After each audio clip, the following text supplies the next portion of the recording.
Practicing non-monogamy is an opportunity to practice speaking your needs and boundaries and desires out loud, and instead of acting on your desires in secrecy and keeping them hidden and hurting partners through infidelity and betraying trust, there's an opportunity for everyone to practice speaking out loud what they truly want and desire and figure out how to get their needs met.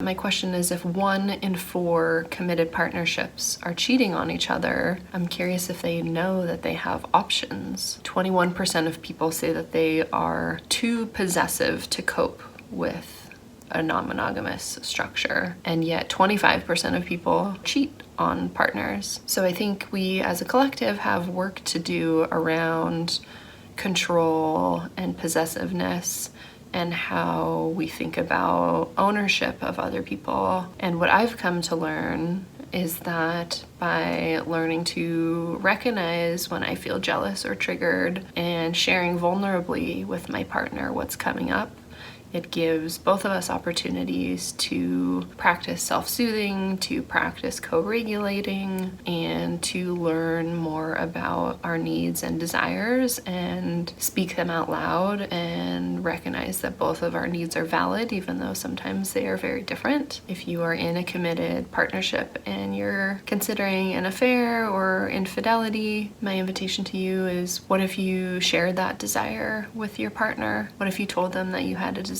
for a different kind of connection or deeper intimacy?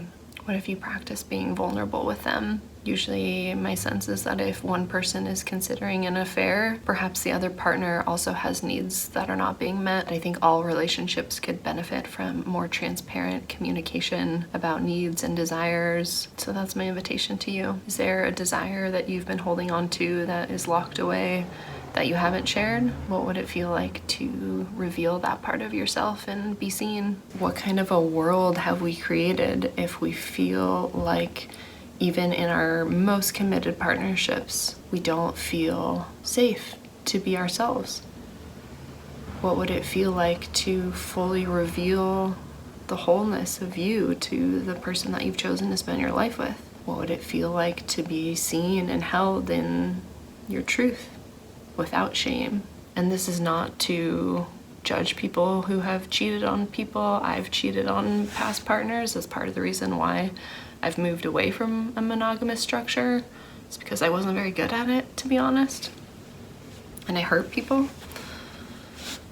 And I've learned that there's a way to be honest about our needs and desires and create safe spaces in our relationships where we feel like we can bring our whole selves. That's my hope for you. That your relationship, whatever structure or form it takes, is a safe space for you to be more authentically yourself, to feel like you don't have to hide, to feel like you can show up fully and show all of the parts of you that feel messy and like, oh no, we don't show people that.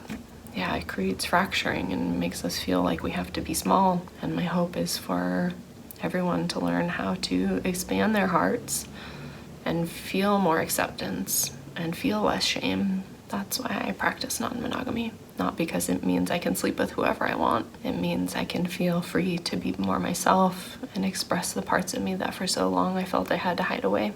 And non-monogamy is definitely not for everyone. It can bring up things that people aren't ready to handle or process. For me, non-monogamy has been a practice of expansion and healing.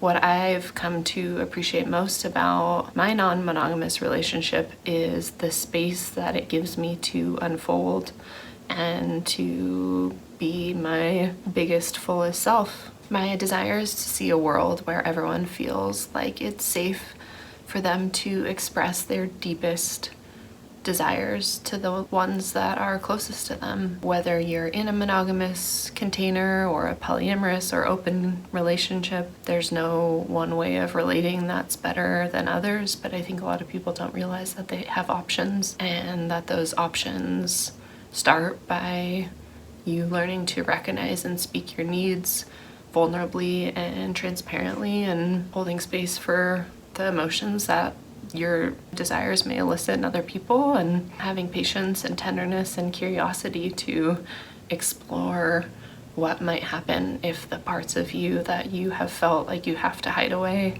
are given room to breathe and explore and expand. It's a really powerful feeling to be able to reveal all the deepest parts of yourself and be met with love and be held in your fullness. That's my wish for everyone in whatever relationship structure you choose.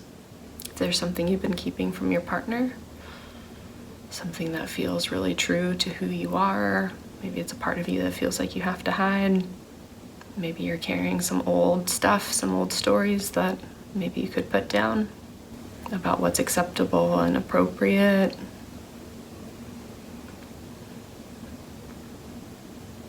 Try it. Tell your partner a secret. Carve out space and time and make sure that they understand that it's something big that you want to share with them. See what happens when you're vulnerable. It's a good practice.